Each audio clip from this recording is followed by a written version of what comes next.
Here's another in NBC's great parade of new shows.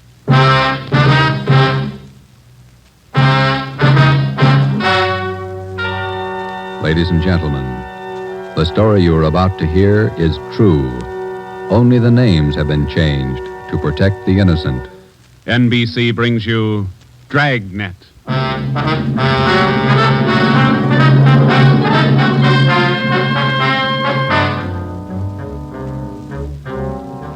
You're a detective sergeant. You're assigned to robbery detail. An armed gang of blitz bandits has started to work in your city. Their pace is fast, 4 and 5 robberies each night. The criminals are not amateurs. They're well armed, dangerous. Your job, get them.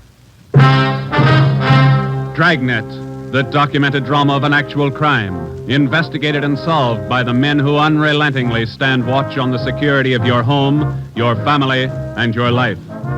For the next 30 minutes, in cooperation with the Los Angeles Police Department, you will travel step by step on the side of the law through an actual case from official police files. From beginning to end, from crime to punishment, Dragnet is the story of your police force in action. It was Thursday, October 23rd. It was windy in Los Angeles. We were working a day watch out of robbery. My partner's Ben Romero. The boss is Ed Backstrand, chief of detectives. My name's Friday. I was on my way back from the statistician's office, and it was 11:42 a.m. when I got to room 27A. Robbery detail. How'd it work out, Joe? Any good prospect? Well, I don't know how good they are, but I got a handful. How many'd you get? Well, let me see. 15, 18, 22. Ethel down in the stats office ran them on the IBM for me. There they are. Let's see. It's a gang of 3 men working on foot. Blitz robberies. They only take cash. M.O. is tie-ups. Work from 8 to 10 at night. One of the gang's tall, the other 2 short. And these are the men the machine sorted out. Under that heading, yeah. If our information's wrong, then so's the machine. Got a good bunch of candidates here. Descriptions match up with what we got. They seem to. Check the names on that list, Ben. Some of the smartest thieves in the country. Yeah.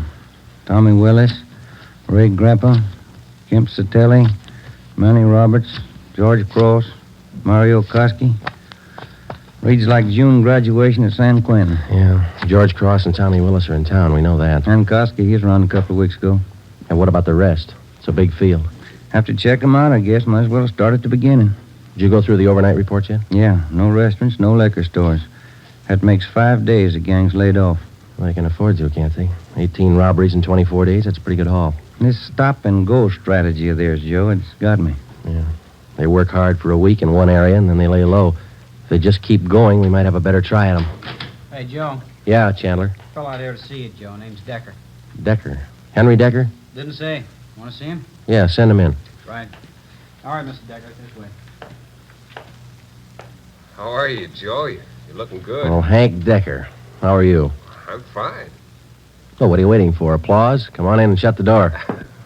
Hank, this is my partner, Ben Romero. Ben, Hank Decker. All right, Hank. How are you, Ben? Hank and I were in service together. Yeah, I just dropped in for a visit, Joe. Are you busy? No more than usual. Sit down. Thanks. I remembered you telling me you were on the PD, so I figured I'd drop around and get an inside track. How do you mean? I just filed with Civil Service to take the exam next month. Figure I'd like to work at being a cop. He's shell-shocked, Joe. Great pep talk you boys hand out. You sure you want to be a cop? Oh, look, I'm 30 years old, Joe. I'm married, high school education, about a year of junior college. What's your wife think? She's not sold. Well, that's why I dropped in. How about coming out to the house for dinner tonight? You want me to sell her? Just talk to her. 7 okay? Yeah, 7's okay.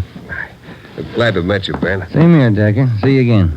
Bye, Joe. See you tonight, Hank. Well, what do you think, Ben? Ought to make a good cop. We had a list of 22 possible suspects. By 5 o'clock, Ben and I had checked out 2 of them who might possibly have had a hand in the blitz robberies of the 18 liquor stores and restaurants in the past 24 days. Number 1 man was Thomas Willis, Caucasian, age 29, 5 feet 11 inches, 175 pounds, dark hair, blue eyes. Number 2 man was Mario Koski, Caucasian, 5 feet 6 inches, 170 pounds, dark hair, dark eyes, large scar under his chin, running across his throat, up to and behind his left ear. According to our informants, and after questioning some of their associates, either Willis or Koski or both could have taken part in the Blitz holdups. We showed their mugs to the victims, but none of them could give us definite assurance that either Willis or Koski were in the holdup gang. At 7 that night, I went out to Hank Decker's house for supper. Met his wife, Linda, his 4-year-old twin boys. We talked about the Army, played with the kids for a while. Before we sat down to eat, we put the boys in bed. Hank was in the kitchen carving the roast. His wife closed the door to the kids' room, and we started downstairs for the kitchen. What do you think of our 2 atom bombs? They're fine kids, Miss Decker. Hank told me that you were worried about him wanting to join the force. I was 12 years old when my father was shot down. He was a policeman in Des Moines. He was only 37 when he died. I wouldn't know what to do if anything like that happened to Hank. What do you want me to say? But does Hank really want it? Can't you talk him out of it? You're his wife. Can you? No, I think it's his choice, Miss Decker. He's going to have to make up his own mind. I'm sorry. If it's what Hank wants, I guess I worry too much. A lot of women marry cops. They have, and they will, and they all worry. Hank will be all right. Will you guarantee it, Joe?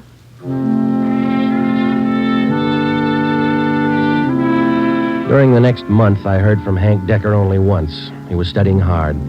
During the same month, Ben and I were working hard, trying to find some kind of a concrete lead to break the Blitz gang.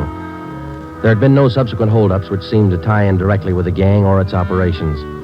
From the list of possible suspects which Ben and I made up, 18 names had been eliminated for one reason or another.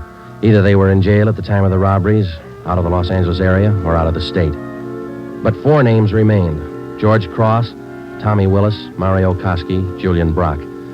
During the latter part of the month, George Cross was booked on a minor charge, and we questioned him at that time. He showed no knowledge of the holdups. Nearly 2 months after the robberies were committed, Ben and I were still without a solution as to the whereabouts of the gang. Never known a Blitz gang like this way before, Joe. Once they get wound up, they usually go until they're caught. Yeah. Did you get out those telegram checks to the east yet? Last night before I went home. Sent out all 3. Willis, Koski, and Brock. I'd like to find just one of them. Chicago might have something. That's Koski's old hangouts. Willis, too. What about Brock? He's from Kansas City, isn't he? Yeah. I got a wire, too. Might have an answer from one of them tomorrow. That's a slow job. We'll have to wait it out. Guess so.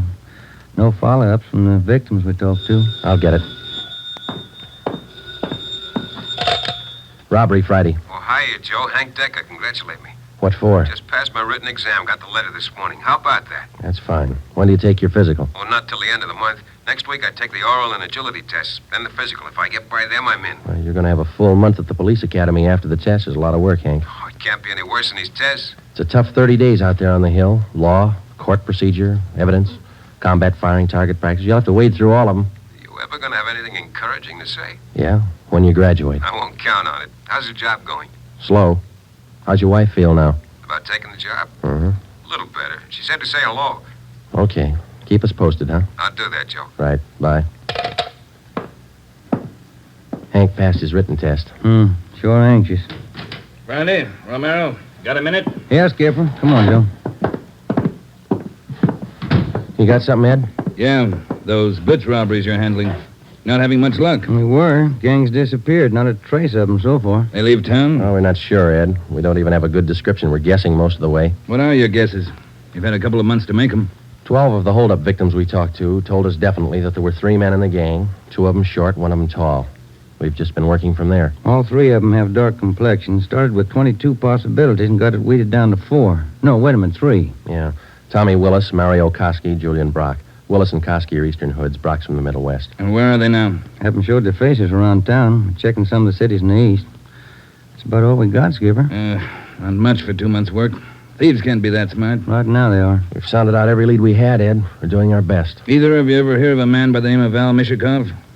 No, I don't think so. Chicago gunman in the old days, wasn't he, Ed? That's right. I thought he was doing time in Joliet. Paroled last year. Got a tip he was spotted on East Broadway night before last. You figure it might tie in with our job? I don't know. Find out. If I remember right, Mishakov's brother used to be pretty friendly with Mario Koski. I helped send both of them up 13 years ago. Same rap, robbery. Was that all you heard, Ed? Somebody spotted Mishakov? That's all. If you can track him down, you might get some kind of a lead. That's more than you got now.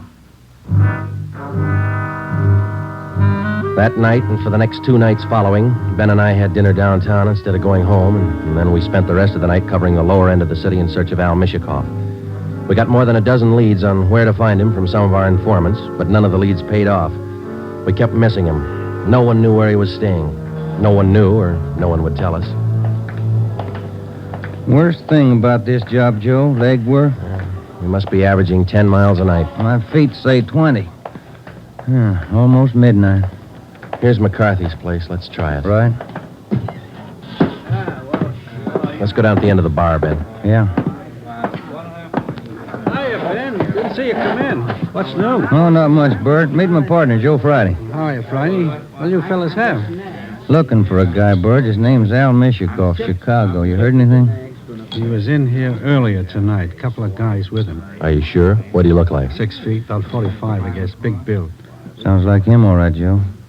Is he staying in the neighborhood, Bert? Down here? I don't think so. Most of those big-timers stay uptown someplace. You looking for Mishikoff? I'd like to talk to him. How long ago was he in? Oh, about 8 o'clock. Couple of guys with him. They were talking about driving out to the airport. Something about Las Vegas.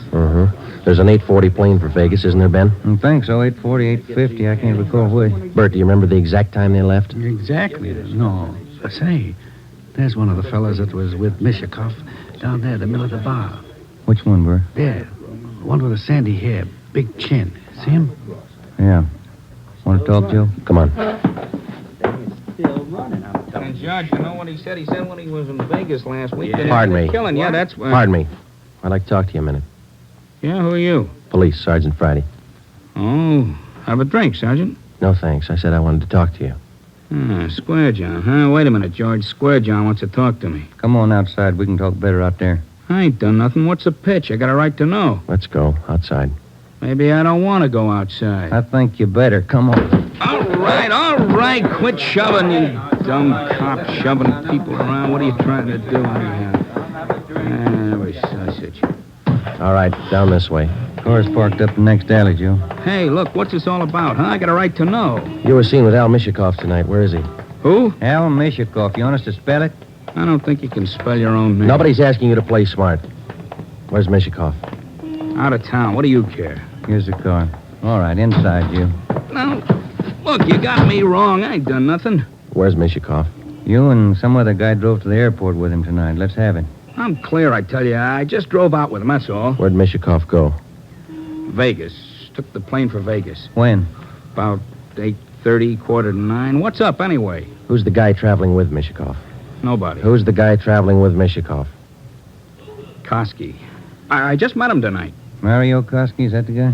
Yeah, I'm leveling. I ain't done nothing. Ben, get to a phone, call the office, contact Las Vegas police. Ask them to pick up Koski and Mishikoff. When we got back to the office, we questioned the man we had picked up for almost 2 hours. His name was John Delmar, an ex-convict. He'd been paroled from Folsom Prison 2 months before after serving 3.5 years for burglary. He said Mishikoff was looking for a man to work with him and Koski. He didn't specify the work. Delmar said he refused the offer, but they parted on friendly terms. He said Koski and Mishikoff told him that they were going to Las Vegas for a few days, then return to Los Angeles. But when Ben and I checked back with the Las Vegas police the next morning, they reported that nobody answering the description of either Koski or Mishikoff was seen arriving or leaving the airport. We checked with the airlines and sent inquiries to law enforcement agencies throughout the entire area. No sign. 3 weeks went by. Still no sign. Nothing in the overnights, Joe. No, not a thing. Oh, yeah, same here. Reno, Sacramento, San Francisco. Nobody's seen him. Ain't got to come out sometime. We can wait. Yeah, we can wait. Gets on your nerves. Let's check with Backstrand. Maybe he's got a job for us in the meantime. You're getting as eager as your friend Hank Decker, Joe. Incidentally, how'd things turn out for him? He passed all his exams, putting in his month's training at the academy now. He should do all right. Oh, yeah. Hi, Mike. Skipper busy? Not in his office. Won't be in till afternoon. What's the matter? He's got a lecture at the police academy this morning. Thanks, Mike. Come on, Ben. Ben and I drove out to the police academy near Elysian Park. We went out to check with Ed Backstrand on the Blitz robberies, not to listen to his lecture. When we walked into the classroom, he was just finishing up, so we sat in the back of the room and listened. It was a pretty good speech. Because of the alertness of the arresting officer, his talent for memorizing detail, and his knowledge of how a criminal acts under a given set of circumstances, the arrest was made. Well, that's about it, gentlemen. Thank you for your attention. Now, when I ran this speech over at home, my wife said it wasn't a very good talk, but at least it came out on time. Now it seems I'm 2 minutes short, so I guess I failed on both counts. If I may, I'd like to use the few minutes that are left to tell you what I think of being a cop after 24 years. For one reason or other, you men have chosen the career of a police officer. Well, let me tell you right now, without any qualifications, it's a thankless job. Maybe you can't see it now. Maybe you think I'm exaggerating. But when you graduate next week and get that uniform on, your whole lives are going to change. You're going to lose friends, a lot of them. They'll want parking tickets fixed, some other favors. You'll have to turn them down, so you'll be a heel, a fathead. When you're on the beach, you're going to meet the cream of society and the scum, the lowest. Sometimes you won't be able to tell the difference. Some of you will have to work with thugs, two-bit gangsters, dope addicts, cheap women, all the human garbage you can find in a big city. You'll come home at night and take a shower to wash off the dirt, but you still won't feel clean. That's the job. When you buy a box of candy and bring it home for your anniversary, the neighbors will say you chiseled it. When you save up a few dollars and buy a new car or some furniture for the house, it's graft. People are going to want favors. They'll offer you things, a free beer or a new dress for your wife. If you take it, you're a chiseler. If you don't, you're a tough cop. Well, here's a piece of advice. Take nothing from anyone, no matter how good a friend he is. Pay for everything you get and don't ask favors. Treat everybody alike, no matter what they look like or what they believe in. You don't play favorites. There are going to be times when a few men in the department get out of line. The newspapers will play it up because it makes good reading, and the average John public will love it. Because that's the only way he can pay you back for that traffic ticket you gave him. Being a good cop is a hard job, but it's a good one. Let me warn you just once more. It's one of the most thankless jobs on earth. That's all, gentlemen.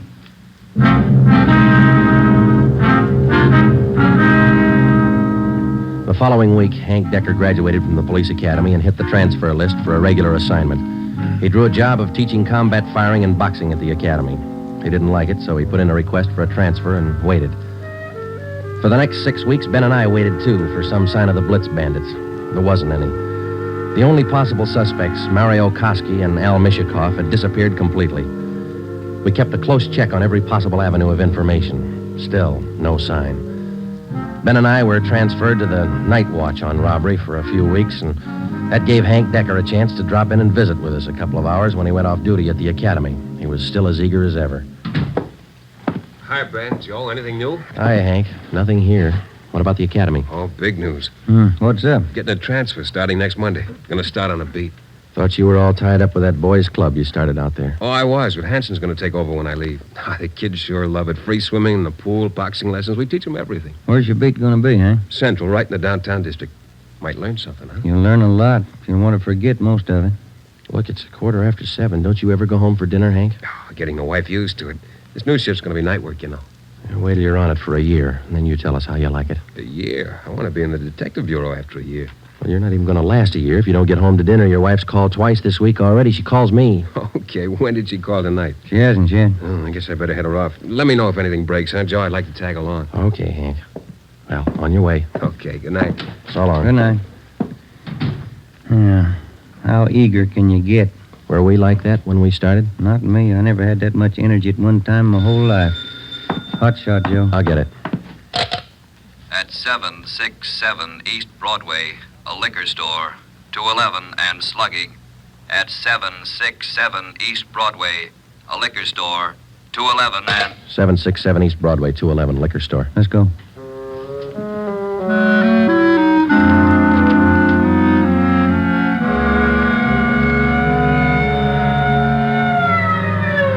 .767 East Broadway, King's Liquor Store. We pushed our way through the small crowd outside the door and into the shop. 2 patrolmen in uniform were already interviewing the proprietor. He had 2 large gashes on his head just above the right temple. He was trembling and badly shaken, but he managed to give us a good description of the hold-up men. Yeah. I can tell you what they look like. 3 of them. One short, one tall, husky, another short one, fat. You remember what they were wearing? Coats. All 3, dark coats. One of the short men, he had a big scar here on the throat, like this. After the 3 men robbed the store, they slugged me and tied me up. Turner, this man's hurt. You call an ambulance? On the way, Sergeant. That's fine. We have just one more question, Mr. King. Here's a handful of pictures. We'd like you to tell us if any one of these men were in the gang that held you up tonight. Let me look. There you are. Take your time. No. No, not him. No. No. Oh, this one. Here. He took the money from the register. Would you look through the rest, please? Are there any more? Let me see again. No. No. Oh, here. Another one. The fat one with the scar. This is him. I think he's the one that slugged me. Thanks, Mr. King. Here's our card. We'll be contacting you later. Turner, will you and your partner take the crime report? We got some checking to do. Right, Sergeant. Thanks. Come on, Ben. Yeah. Koski and Mishikoff. You picked out both of them, Joe. Yeah, he certainly did, didn't he? Attention all units. Attention all units. Wait a minute. The southeast corner of Broadway and East 3rd, a liquor store and restaurant 211, code 3. All units. The southeast corner of Broadway Come on, Ben, let's roll. and East 3rd. When we got to the liquor store and restaurant at Broadway and East 3rd, Ben and I knew for certain that Koski and Mishikoff were back in the city and working hard. Their M.O. matched down to almost the smallest detail. We put a call through to communications, and the entire Central Division was alerted. Then we called Chief Backstrand and told him the news. He assigned a special detail from the Metropolitan Unit to patrol the area until further notice. But at 9:23 p.m., before they pulled out of the police garage, the Blitz bandits added 2 more liquor stores and 1 more restaurant to their list of victims. Early the next morning, Ben and I met with Chief Backstrand in his office. You got a make on that 3rd man yet? We ran his description through R&I early this morning, Ed. Closest candidate's a guy by the name of Julian Brock. Done time here in New York. Any tie-up with Koski or Mishikoff? Mama sheet says he knows Koski pretty well. And that's good enough. Now, how do you think you're going to get these thieves? We've got the alert out, Chief. Special detail from Metropolitan Division's been briefed. Communications all set. All right, here's a tip for you. Tell the men if there's a hold-up call that only the car in the area of the hold-up will handle it. These thieves are no amateurs. They may try some decoy trick. Tell the men to stay in the area they're assigned to until they receive a call. Check? We'll take care of it, Ed. You going to be on hand tonight? And when do you figure on starting? We'll have the full detail out by 6:30. Play it safe and start at 4. Why chance missing them?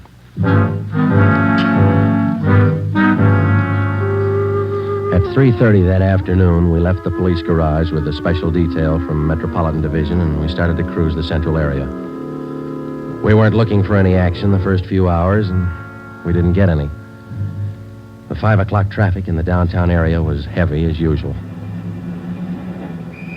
Hope that gang holds off till after 6. We couldn't get out of this traffic if our lives depended on it. Well, we'd probably do better on foot if it wasn't for radio contact. Control 4 to 80K. Control 4 to 80K, your location. Get it, will you, Joe? Yeah, wait till I get the mic. 80K to Control 4. 80K to Control 4. Our location on Spring Street between 2nd and 3rd. 80K, stand by. 80K, call your office code 2. Call your office code 2, KMA 367. 80K to Control 4, Roger, KMA 367. Yeah. Now what do I do for a parking space? You know, you're lucky. That guy up ahead there, he's pulling out. Good. That hasn't happened to me in 6 months. Okay, hold on, Ben. I'll be back in a minute. Yeah.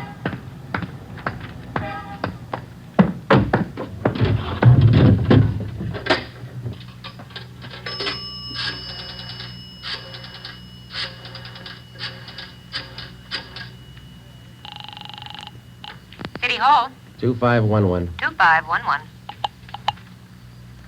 Robbery, Chandler. This is Friday, Bill. You want us? Yeah, just a minute, Joe. Chief wants to talk to you. Hello, Friday. Yeah, Ed. Cruiser car just brought in a guy answering the description of Mario Koski. Yeah? Get over here right away and question the guy. If it is Koski, we can all go home early. Ben and I went back to the office and questioned the man who gave his name as Conrad Larkin. He was Koski's approximate height and weight, same color hair, same color eyes. The resemblance to Koski's picture was evident. We questioned him thoroughly about the Blitz robberies, and then we checked out his fingerprints. The coincidence was hard to overlook, but we were satisfied. The man was not Mario Koski. There was a phone message on my desk to call Hank's wife. I called her, and then we checked with Chief Backstrand again and started for the police garage. It was 10 minutes past 6. Hey, Ben, Joe, wait a minute, will you? Oh, hi, Hank. What's all exciting? I heard about those jobs last night, the Blitz gang. How about tagging along tonight? What's the stare? You suit yourself, Hank. When are you due home for dinner? I told the wife I'd eat out tonight. You sure you're not due home for dinner? No, not tonight, Joe. Does you have any luck yet? Not so far, Hank. Maybe later on tonight. Come on, here's the garage. How close did you come to the gang last night? Not close enough. 2 steps ahead of us all the way. They sure must work fast. 5 jobs in a row. All right, Hank, let's don't rub it in, huh? Hey, Ben, watch it, will you? Yeah. Woman driver. How about it, Joe? You think I can make the outfit? You can talk to Ed Backstrand. He might get you a transfer after a while. Yeah, I might try it. Joe, look across the street. There's a guy coming out of the bar. Where? In front of the bar. He's standing there. Guy in the dark coat, you see? Yeah. 2 other guys behind him. Who is it? I can't be sure. Ben, you better pull up. Koski. Looks just like his picture. All right. Come on. All right, hold it, mister. We want to talk to you. Run for it, Al, copper! Watch it, Joe! Hank, get down! Get down! 2 of them down, Ben. Other one went up alley. Let's go. Did they get Hank? Yeah. All right, hold it right here. All right, Koski, throw out your gun and come out with your hands up. All right, let's return the fire. Come on.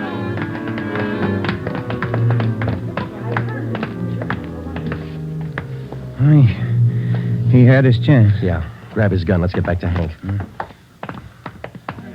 Did you get the guns from the other 2? Yeah, they're dead. Hank got them both. All right, one side, please. Officer, did you call an ambulance? Yeah, they're on their way. Come on, Ben. One side, please. Will you let us through? Hank, how you doing? Not so good, Joe. Ben, will you get the crowd black? Give him some air. Would you just move back and Joe, All right, easy, Hank. They'll be here in a minute. Hank? Hank? How's it doing, Joe? Gone? Yeah, come on.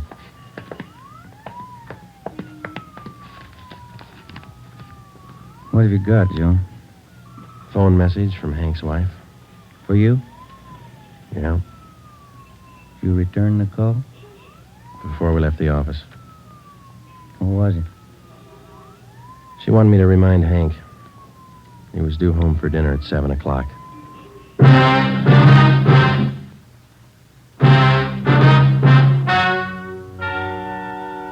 The story you have just heard is true. Only the names were changed to protect the innocent.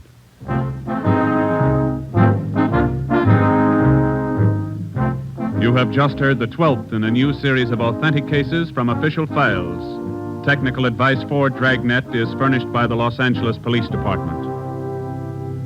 Tonight's program is dedicated to Patrolman James Frank Goggin of the Cleveland Police Department, who, on the morning of January 13th, 1939, gave his life so that yours might be more secure. Dragnet came to you from Los Angeles. If you enjoyed tonight's production of Dragnet, you'll want to listen to Richard Diamond, private detective, as played by the screen's romantic tough guy Dick Powell, heard Saturday on most of these NBC stations. This is NBC, the national broadcasting company.